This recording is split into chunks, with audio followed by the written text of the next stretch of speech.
सुनिए जी, हमारे बेटे की उम्र हो रही है। अब हमें उसके लिए लड़की देखना शुरू कर देना चाहिए।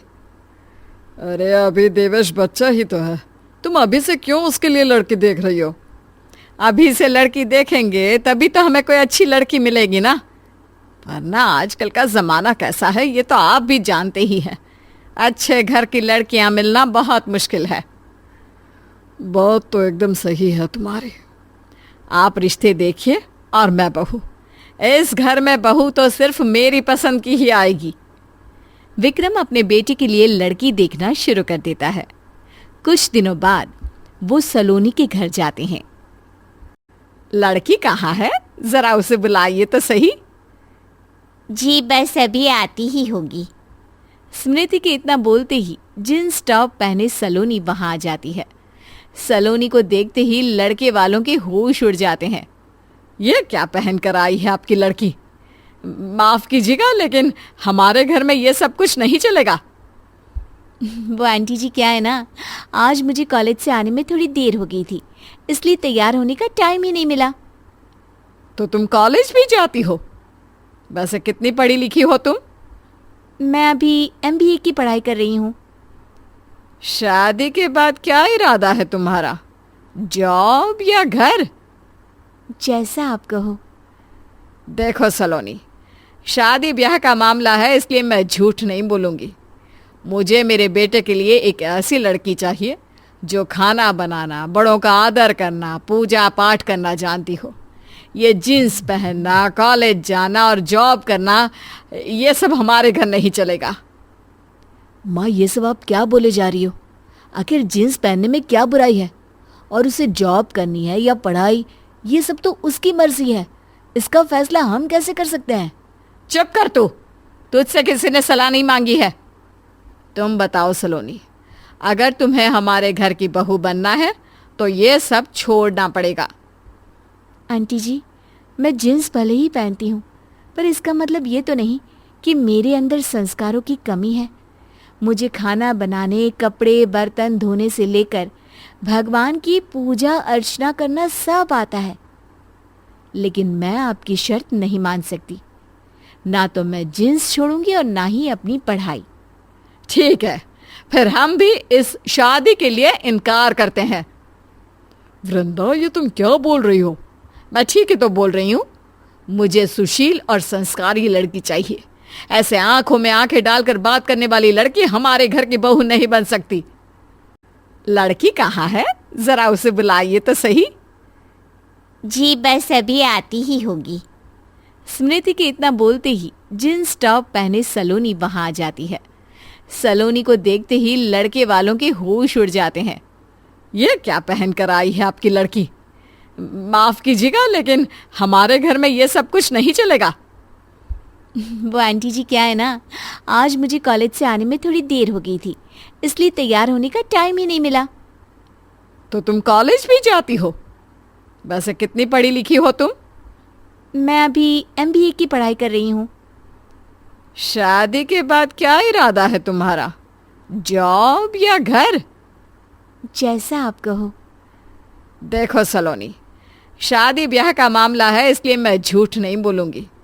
मुझे मेरे बेटे के लिए एक ऐसी लड़की चाहिए जो खाना बनाना, बड़ों का आदर करना, पूजा पाठ करना जानती हो। ये जीन्स पहनना, कॉलेज जाना और जॉब करना, ये सब हमारे घर नहीं चलेगा। माँ, ये सब आप क्या बोले जा रही हो? आखिर जीन्स पहनने में क्या बुराई है? और उसे जॉब करनी है या पढ़ाई, ये सब तो उसकी मर्जी है। इसका फैसला हम कैसे कर सकते हैं? चुप कर तू, तुझसे किसी ने सलाह नहीं मांगी है। तुम बताओ सलोनी, अगर तुम्हें हमारे घर की बहू बनना है तो ये सब छोड़ना पड़ेगा। आंटी जी, मैं जीन्स भले ही पहनती हूँ, पर इसका मतलब ये तो नहीं कि मेरे अंदर संस्कारों की कमी है। मुझे खाना बनाने, कपड़े बर्तन धोने से लेकर भगवान की पूजा अर्चना करना सब आता है। लेकिन मैं आपकी शर्त नहीं मान सकती। ना तो मैं जीन्स छोड़ूंगी और ना ही अपनी पढ़ाई।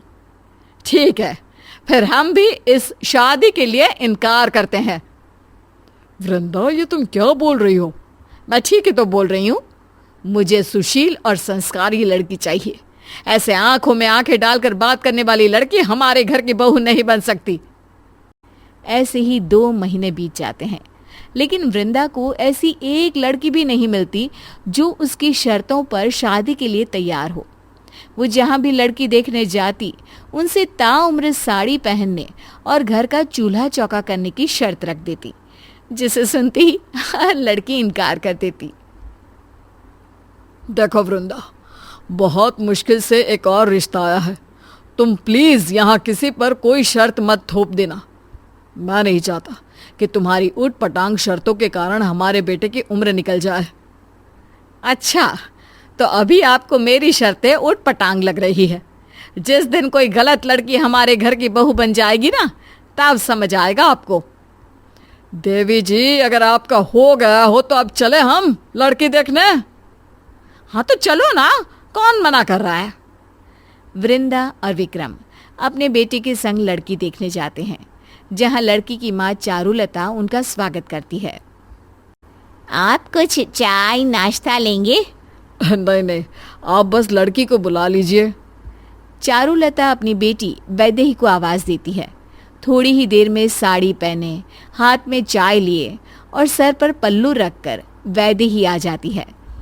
वैदेही को देखते ही वृंदा फूले नहीं समाती। वो बिना कुछ पूछे ही रिश्ता पक्का कर देती है और अच्छा सा मुहूर्त देखकर दोनों की शादी करा देती है। शादी के 2 दिन बाद, वैदेही बेटा, देवेश ऑफिस के लिए लेट हो रहा है, तो उसके लिए चाय बना कर ले आ। मम्मी जी, मुझे चाय बनानी तो आती ही नहीं है और उनको ऑफिस के लिए बहुत देर भी हो रही है, वरना मैं यूट्यूब में देखकर बना लेती। आप एक काम कीजिए ना, आज आप चाय बना लीजिए, मैं कल बना लूंगी। वैदेही की बातें सुनकर वृंदा का मुंह खुला का खुला रह जाता है। पर अब वो करती भी तो क्या, बेटी को ऑफिस के लिए लेट जो हो रहा था, तो बस फटाफट वृंदा ने रसोई में घुसकर चाय बनाना शुरू कर दिया, जिसके बाद देवेश ऑफिस के लिए निकल गया। अब वृंदा सीधे वैदेही के कमरे में जाती है। बहू, तुझे खाने में क्या क्या बनाना आता है? कुछ भी नहीं मम्मी जी। हैं? कुछ भी नहीं मतलब? क्या तेरी माँ ने तुझे खाना बनाना नहीं सिखाया? नहीं तो मम्मी जी। वैदेही के इतना बोलते ही वृंदा अपना सर पकड़ लेती है। वैदेही भी अपनी सास की ये हालत देख मंद मंद मुस्कुराने लगती है। अच्छा बहू, ये बता, तुझे कपड़े धोने तो आते हैं ना? ना। क्या? कपड़े धोने भी नहीं आते? अच्छा, तो बर्तन धोना वो तो आता ही होगा। नहीं मम्मी जी, मैंने आज तक कभी बर्तन धोए ही नहीं। तो एक बात बता बेटा, तुझे आता क्या है? इस पर वैदेही शर्माने लगती है। अरे शर्मा क्यों रही है? बता ना, कुछ तो आता ही होगा तुझे। वैदेही शर्माते हुए कहती है, मम्मी जी, दरअसल मुझे ना खाने पीने और सोने के अलावा कुछ नहीं आता। वैदेही के इतना बोलते ही सास का सर चकराने लगता है। वो खुद को संभालते हुए कहती है, कोई बात नहीं बहू, मैं हूं ना, मैं तुझे सब सिखा दूंगी। दिन बीतते जाते हैं, लेकिन वैदेही घर का एक काम भी नहीं सीख पाती। वृंदा भी अब उसे सिखाते सिखाते थक चुकी थी, इसलिए अब वो भी उससे काम करने को नहीं कहती। क्या हुआ वृंदा, इतने परेशान क्यों हो? अब क्या बताऊं आपको, सारा काम दिन रात बस मुझे ही करना पड़ता है। बहू को कुछ भी बोलती हूँ तो वो साफ इनकार कर देती है। अब बहू तो तुमने खुद ही पसंद की थी, तो भुगतो अब। इसीलिए कहता हूँ, पहनावा देख कर किसी इंसान को मत तोला करो। कितना समझाया था, लेकिन तुमने मेरी एक बात नहीं सुनी। अच्छा ठीक है, मानती हूँ सही बहू चुनने में मुझसे चूक हो गई। आप खुश? इतना कहकर वृंदा वहां से चली जाती है। एक दिन वृंदा से मिलने उसकी कुछ सहेलियां घर आती हैं, जिनमें से एक सहेली अपनी बहू को भी साथ लेकर आती है। अपनी सहेली की बहू को देख वृंदा के पैरों तले जमीन खिसक जाती है। तुम यहाँ? ये मेरी बहू है सलोनी, तुम जानते हो एक दूसरे को? जी माँ जी, आंटी जी अपने बेटे का रिश्ता लेकर मेरे घर भी आई थी, लेकिन उन्होंने शर्त रखी थी कि वो मुझे अपने घर की बहू तभी बनाएंगी जब मैं अपनी पढ़ाई, जॉब और जींस पहनना सब छोड़ दूंगी। सलोनी की बातें सुनकर सभी दंग रह जाते हैं। इतने में सलोनी की सास कहती है, वैसे अच्छा ही हुआ जो तुम इसकी बहू नहीं बनी, वरना हमारा क्या होता। जानती हो वृंदा, मेरी बहू घर का सारा काम अकेले करती है, मुझे एक बर्तन तक उठाकर नहीं रखने देती। मैं तो सच में बहुत भाग्यशाली हूँ जो सलोनी मेरे घर की बहू बनी है। हीरा है हीरा मेरी बहू। अब वृंदा को अपने किए पर बहुत पछतावा होता है। उसे शैलजा से जलन भी होने लगती है, जिसके कारण वो अपनी बहू की झूठी तारीफों के पुल बांधना शुरू कर देती है।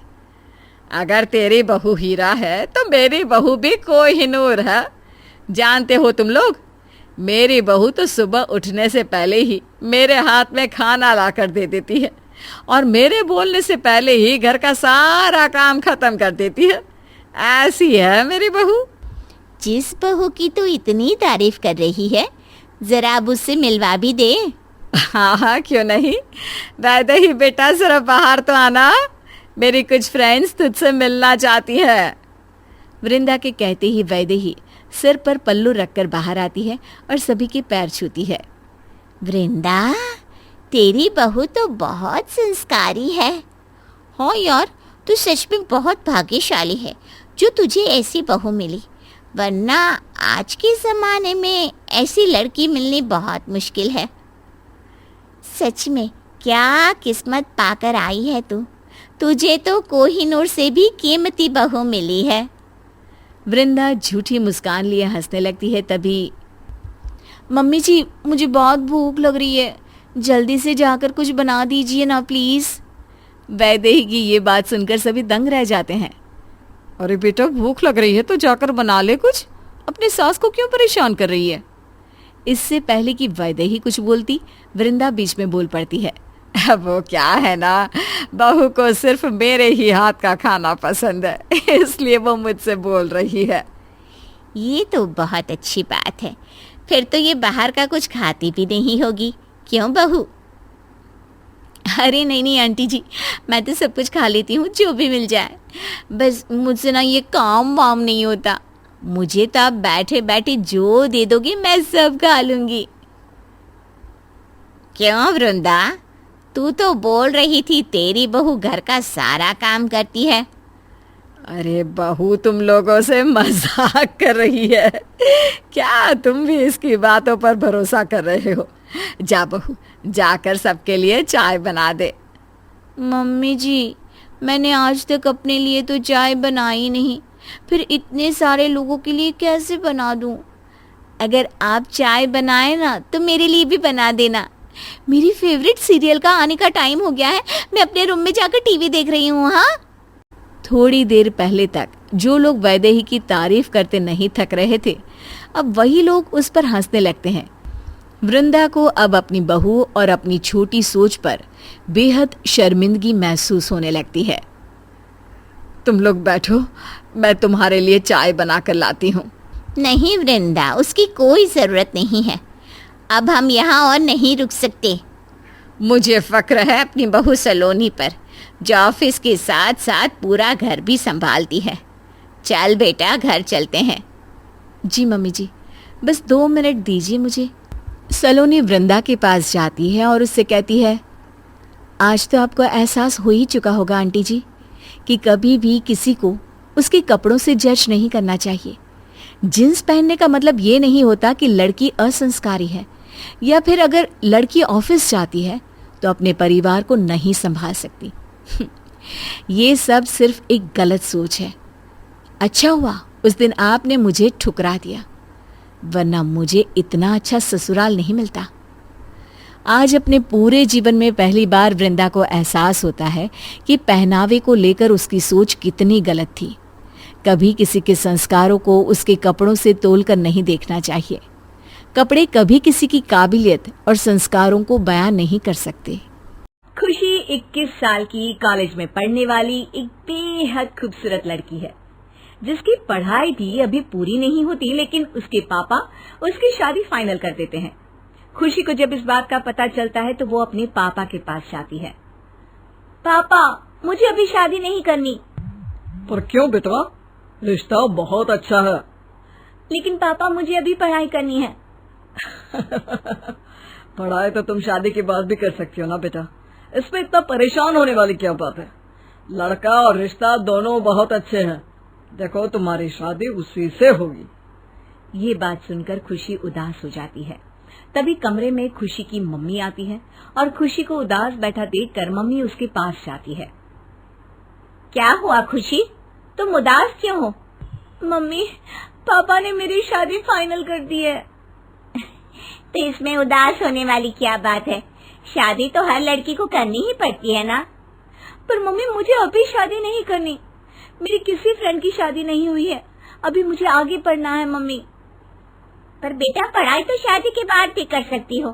मैंने भी तो शादी के बाद पढ़ाई की है। कोई क्यों समझ नहीं रहा, मैं अभी शादी नहीं करना चाहती। देखो बेटा, तुम अगर अभी शादी करोगी ना तो तुम्हें नया घर, नए कपड़े, नए गहने और बहुत सारे तोहफे मिलेंगे। और हाँ, तुम्हारे हाथों में बहुत सुंदर मेहंदी भी तो रचेगी। तुम्हारी शादी में मैं डिजाइनर मेहंदी वाली बुलाऊंगी। मेहंदी की शौकीन खुशी का चेहरा इतना सुनते ही खुशी से खिल उठता है। खुशी डिजाइनर मेहंदी का नाम सुनते ही एक्साइटेड हो जाती है। मम्मी, क्या सच में डिजाइनर मेहंदी लगेगी मेरे हाथों पर? सिर्फ हाथों में ही नहीं, पैरों पर भी लगेगी। लो भाई, ये तो खुशी के लिए और सोने पर सुहागे वाली बात थी।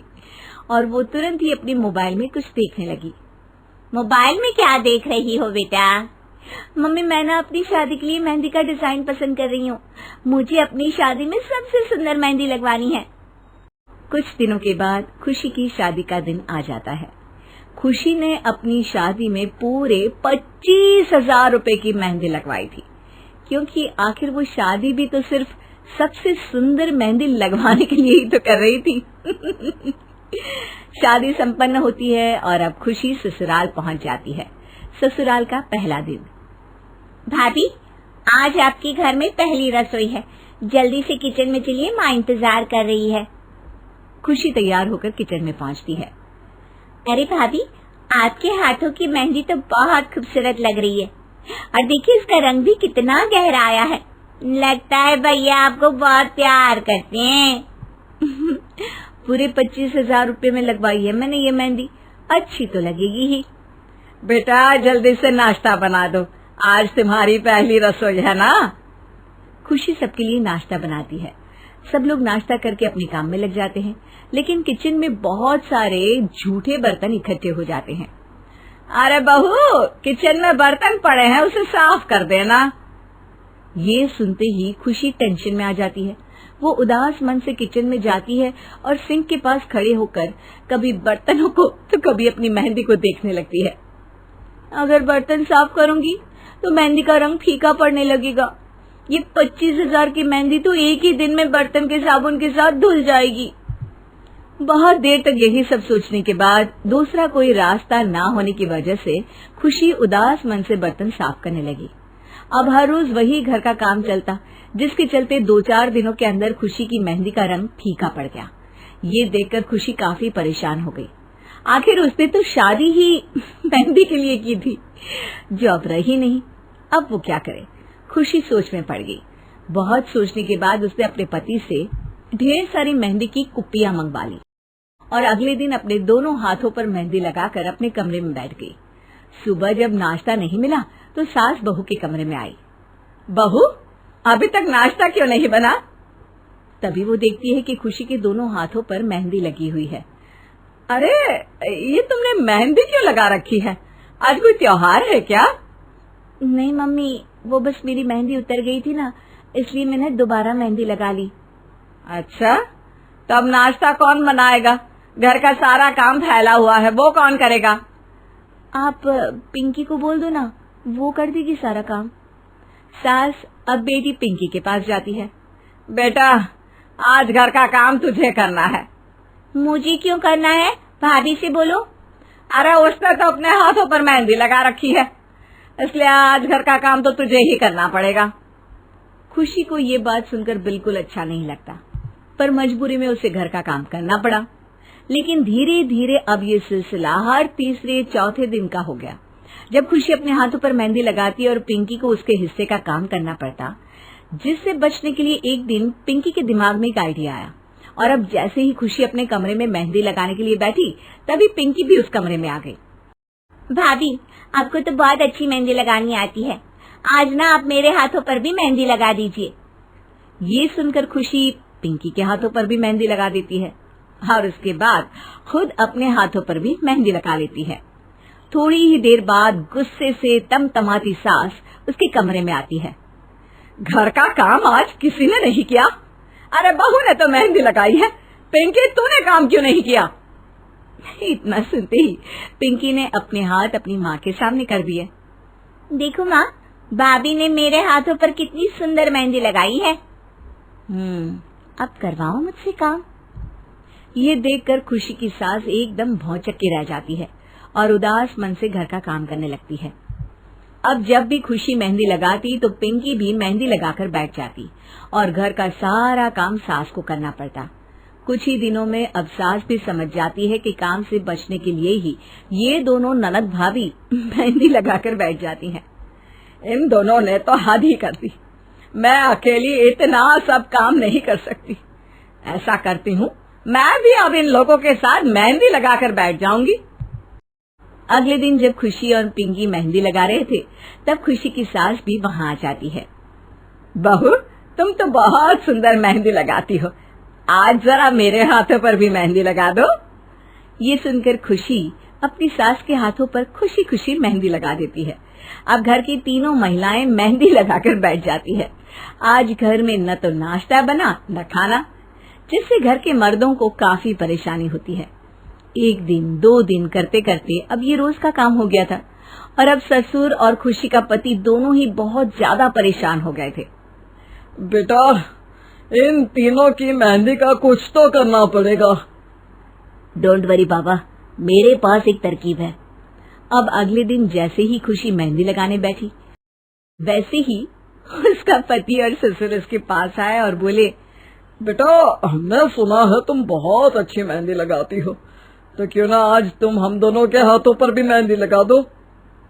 ये सुनकर खुशी को काफी अजीब लगा, पर मर्द मेहंदी नहीं लगवाते हैं। पर शादी में तो मैंने मेहंदी लगवाई थी, तो आप क्यों नहीं लगवा सकता? अरे बाबा, शादी में तो मेहंदी लगानी एक रस्म होती है। पर तुम भी तो मेहंदी लगाती हो, पिंकी भी लगाती है, माँ भी लगाती है। अरे तो हम क्यों नहीं लगा सकते?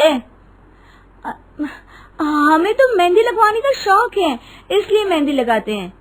हाँ, तो हमें भी अच्छी लगती है, इसलिए लगवाने आए हैं। अगर तुम्हें नहीं लगाना तो हम बाहर से लगवा लेंगे। पर अगर आप लोग मेहंदी लगवा कर बैठेंगे तो ऑफिस कौन जाएगा और काम कौन करेगा? हम ऑफिस से छुट्टी कर लेंगे। वैसे भी जिस दिन तुम लोग मेहंदी लगाती हो, घर में कुछ खाने पीने को तो बनता नहीं। हम भूखे पेट ऑफिस जाते हैं और सारा दिन वहाँ भूखे रहते हैं। इससे तो अच्छा ही है ना कि हम घर में रहें। ये सुनकर खुशी को थोड़ा बुरा लगता है। क्या सच में आप लोग पूरे दिन भूखे रहते हैं? बाहर से कुछ खरीद कर क्यों नहीं खाते? मुझे और पापा को बाहर का खाना डाइजेस्ट नहीं होता, हम बाहर का खाना नहीं खा पाते, इसलिए हमें पूरा दिन भूखे रहना पड़ता है। ये सुनकर खुशी की आंखों में आंसू आ जाते हैं और उसे एहसास होता है कि उसका छोटा सा शौक पूरा करने के चक्कर में उसके घर के लोग भूखे रहते हैं। आज खुशी को अपनी गलती का एहसास हो रहा था। मुझे माफ कर दीजिए, मैंने अपने शौक के चक्कर में आप लोगों के बारे में कभी सोचा ही नहीं। आप लोगों को मेरी वजह से बहुत परेशानी उठानी पड़ी ना। आई एम सॉरी, मुझे माफ कर दीजिए। उस दिन के बाद से खुशी ने कभी बेवजह मेहंदी नहीं लगवाई, जिसे देखकर पिंकी और खुशी की सास ने भी मेहंदी लगाना बंद कर दिया और अब सब मिलकर घर का काम भी करने लगे और मेहंदी वाली बहू का मेहंदी वाला शौक भी खत्म हो गया। क्या हुआ, नौकरी मिली? नहीं, यहाँ से भी रिजेक्ट हो गया। अब क्या होगा? मेरे तो कुछ समझ में नहीं आ रहा, अब कहाँ मिलेगी नौकरी। फिक्र मत करो बेटा, मैंने तेरी मौसी से बात कर ली है। तेरे मौसी जी की कंपनी में तेरी नौकरी पक्की हो गई है और अब तुम दोनों मौसी के साथ ही रहना। अरे माँ, आपने मौसी से क्यों मदद मांगी? मुझे रिश्तेदारों के एहसान लेना पसंद नहीं है। अरे बेटा, रिश्तेदार होते ही इसीलिए हैं कि ज़रूरत में एक दूसरे के काम आए। तेरे मौसा जी जब बिजनेस शुरू कर रहे थे ना, तब तेरे बाबूजी ने भी उनकी बहुत मदद की थी। हाँ, नौकरी तो ठीक है, लेकिन उनके घर में रहना ठीक नहीं होगा माँ जी। हम शहर में किराए का मकान ढूंढ लेंगे। माया ने जोर देकर कहा है कि तुम दोनों उसके साथ रहो। कह रही थी कि इतना बड़ा घर होते हुए भी बच्चे किराए का मकान लेकर रहेंगे, उसे बहुत बुरा लगेगा। शादी के कुछ ही महीने बाद रोहन की नौकरी चली गई। ऐसे में माँ ने रोहन की अमीर मौसी माया से मदद मांगी। रोहन और प्रिया दोनों ही मौसी का एहसान नहीं लेना चाहते थे, लेकिन मजबूरी में वो मान गए। अरे, आ गए तुम दोनों? प्रणाम मौसी। थैंक यू मौसी, आप हमारी इतनी मदद कर रही हैं। अरे, इतनी बड़ी फैक्ट्री है, इतना बड़ा बंगला है, इतना पैसा है, तो तुम्हारी मदद तो कर ही सकते हैं ना। जी जी। देख, तू कल से ऑफिस ज्वाइन कर ले। और बहू, मैंने तुम्हारा कमरा रेडी करवा दिया है और तुम्हारे ससुराल से अच्छा कमरा है। अटैच बाथरूम भी है। थैंक यू मौसी जी। रोहन नौकरी शुरू होते ही खूब लगन और मेहनत से काम में जुट गया। प्रिया भी काम में मौसी का हाथ बटाने लगी। सब कुछ अच्छे से चलने लगा, लेकिन धीरे धीरे चीज़ें बदलने लगी। मौसी जी देखिए ना, 9 बज गए, काम वाली अभी तक नहीं आई। मैंने काम वाली का हिसाब करके उसे निकाल दिया है। हाँ, निकाल? क्यों मौसी? अरे, वो आए दिन छुट्टी मारती रहती थी, और वैसे भी अब हम 2 औरतें हैं इस घर में, मिलके कर लेंगे घर का काम। लेकिन मौसी ने जैसा प्रिया से कहा वैसा हुआ नहीं। अरे प्रिया, कहाँ रह गई? मैं कपड़े धो रही हूँ मौसी जी। ठीक है, कपड़े धोकर बर्तन भी साफ कर देना। लेकिन मौसी, कपड़े धोने और सुखाने में बहुत टाइम लगेगा, तब तक आप बर्तन धो लीजिए ना, जल्दी काम हो जाएगा। अरे, मैंने कल ही मैनिक्योर करवाया है, और वो भी इतने महंगे सैलून में कि तुम तो वहाँ जाने का भी नहीं सोच सकती। अब क्या उसे मैं बर्तन घिसने में ख़राब कर दूँ? कपड़े धोकर बर्तन धो लेना और शाम के खाने की तैयारी कर देना। मैं जा रही हूँ किटी पार्टी में। ठीक है मौसी जी। मौसी का बर्ताव दिन ब दिन खराब होने लगा। प्रिया बेचारी दिन भर घर का काम किया करती और रोहन को ऑफिस के साथ साथ घर के लिए बाजार से सामान लाने, पाइप ठीक करने, गाड़ी सुधारने जैसे काम भी करने पड़ रहे थे। ये लीजिए आपका टिफ़िन। चलो, मैं ऑफिस के लिए निकलता हूँ। लेट हुआ तो मौसा जी सबके सामने फिर से डांटेंगे। अरे, कहाँ चल दिया इतनी जल्दी में? ऑफिस जा रहा हूँ मौसी, आज एक ज़रूरी मीटिंग है। और तू क्या करेगा उस मीटिंग में? तू पहले जा और मार्केट से सब्जियां, मिठाई और दूध लेकर आ। आज घर में 15-20 मेहमान आने वाले हैं। लेकिन मौसी, मुझे मौसा जी ने जल्दी ऑफिस आने को कहा था। उन्हें मैं कह दूंगी। तू सामान लाएगा तब ये प्रिया खाना बनाएगी ना। हाँ, 15-20 लोगों का खाना अकेले? तो क्या मेहमानों को भूखा घर भेजेंगे? मैं पार्लर जा रही हूँ तैयार होने, तू खाना तैयार रखना। रोहन और प्रिया को मौसी का बर्ताव बड़ा बुरा लगता था, लेकिन मौसी के उन पर जो एहसान थे उसके आगे दोनों कुछ बोल नहीं पा रहे थे। और उधर रोहन पर मौसा जी अलग से जुल्म ढा रहे थे। रोहन, ये टाइम है ऑफिस आने का। सॉरी मौसा जी, वो मौसी ने घर का सामान लेने मार्केट भेज दिया था। मेरे ऑफिस में ये बहाने नहीं चलेंगे। तुम्हारी नौकरी सिफारिश से लगी है, लेकिन चलेगी सिर्फ मेरा ऑर्डर मानने से, समझे? जी सॉरी मौसा जी। ये मौसा मौसा क्या लगा रखा है? ये ऑफिस है और मैं तुम्हारा बॉस। जी सॉरी बॉस। अब जाओ, मेरी कार सर्विसिंग करवा के ले आओ। मैं? नहीं तो क्या मैं? लेकिन मैं इस कंपनी का मैनेजर हूँ। तुम्हें मैनेजर मैंने बनाया है, इसलिए जो मैं कहता हूँ वो करो, वरना निकल जाओ यहाँ से। ठीक है मौसा जी, अब मेरा मतलब बॉस। इतनी बेइज्जती अब रोहन और प्रिया को बहुत चुभ रही थी। सुनिए, घर का काम तो ठीक है, लेकिन बात बात पर मौसी के ताने मुझसे सहन नहीं होते। मेरी भी यही हालत है। मैनेजर हूँ, लेकिन मौसा जी मुझसे नौकरों वाले काम करवाते हैं और बात बात पर उल्टा सीधा बोलते हैं। अरे बहू, तू यहाँ कमरे में आराम फरमा रही है, बर्तन कौन धोएगा? और रोहन, वो लॉन्ड्री वाला तेरे मौसा जी के कपड़े नहीं लाया ड्राई क्लीनिंग से, जा जल्दी से लेकर आ। ठीक है मौसी। और ठीक से गिन के लाना, इतने महंगे सूट हैं कि तूने तो कभी देखे भी नहीं होंगे। आप माँ जी से बात कीजिए ना, उन्हें बताइए मौसी क्या कर रही हैं। क्या फ़ायदा, माँ मौसी से लड़ाई करेगी और मेरी नौकरी चली जाएगी। इससे अच्छा है कि मैं नई नौकरी के लिए इंटरव्यू दे दूँ और फिर हम यहाँ से चले जाएंगे। एक दिन मौसा जी बड़े हैरान परेशान घर लौटे। माया, माया, माया, हम बर्बाद हो गए। क्या हुआ? बिजनेस में भारी नुकसान हो गया, हमारे पास कुछ भी नहीं बचा। अब क्या होगा? मैंने फैक्ट्री, ऑफिस सब पर लोन लिया था, बैंक ने हमारे खाते भी सील कर दिए। तो अब घर कैसे चलेगा? घर रहेगा तो चलेगा ना, घर भी सील होने वाला है। और हम कहाँ जाएंगे? क्या हुआ, आप लोग इतने परेशान क्यों दिख रहे हैं? मौसा जी को बिजनेस में बहुत नुकसान हो गया है, घर ऑफिस सब बिक गया है। हम तो कहीं के नहीं रहे। मौसी, मौसा जी, मुझे आपसे कुछ बात करनी है। अब तुम्हें क्या बोलना है? दरअसल मुझे ऑफिस का काम जम नहीं रहा था, तो मैंने दूसरी कंपनी में इंटरव्यू दिया था। मेरी नौकरी लग गई है, वो लोग रहने के लिए घर भी दे रहे हैं। हाँ हाँ, चले जाओ। हमने तुम्हारे साथ जैसा बर्ताव किया उसी की सजा दे रहा है भगवान। मैं कोई छोटी मोटी नौकरी ढूंढ लेता हूँ। मैं भी कोई काम कर लूंगी, किसी तरह जीना तो पड़ेगा ना। आप क्यों काम करोगे? तो रहेंगे कहाँ, खाएंगे क्या? आपने सुना नहीं, रोहन को जॉब के साथ घर भी मिला है, तो आप हमारे साथ ही रहेंगे ना। और सैलरी भी बहुत अच्छी है, तो आपको काम करने की जरूरत नहीं। आप बस आराम कीजिए, मैं और प्रिया आपका ख्याल रखेंगे। तुम दोनों किस मिट्टी के बने हो? हमने तुम्हें इतना परेशान किया और फिर भी तुम हमारे लिए इतना सोच रहे हो। रिश्तेदार तो होते ही एक दूसरे की मदद के लिए है ना। तुम बिल्कुल अपने पिता पर गए हो। मुझे माफ कर दो, मैंने तुम्हारे साथ बहुत बुरा किया। मुझे भी माफ कर दो बच्चों। बच्चों से भी भला बड़े माफी मांगते हैं क्या?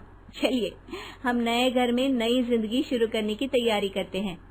हाँ, मुझे पैसों का बहुत घमंड था, तो भगवान ने उसे चूर चूर कर दिया, लेकिन साथ में एक मौका भी दिया है। अब मैं अपनी हर गलती सुधार लूंगी। और मैं भी। इस तरह मौसा और मौसी को ठोकर खाकर ही सही, पर अकल तो आ गई।